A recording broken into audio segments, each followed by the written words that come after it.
P একা একটি কাজ 6 দিনে, কিউ ওই কাজটি একা 8 দিনে এবং আর ওই কাজটি একা 10 দিনে করলে তারা একত্রে কাজটি কত দিনে করবে। এই অঙ্কটা আমাদের খুব কম সময়ে করতে হলে কিভাবে করব দেখো। লিখব সময়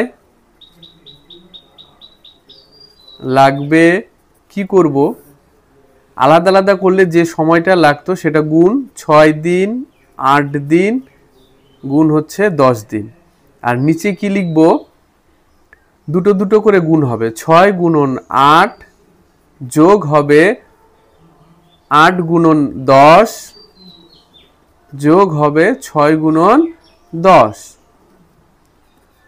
তাহলে উপরে যা আছে তাই থাকলো, আর এটা গুণ করি, 6 8 48 যোগ 8 10 80 যোগ 6 10 60।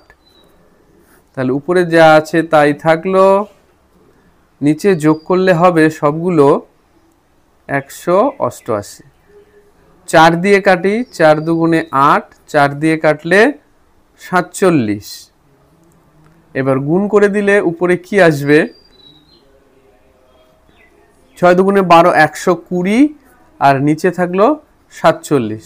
47 দিয়ে যদি 120কে ভাগ করি, 2 পূর্ণ 26/47, এইটা আমাদের হবে অ্যান্সার।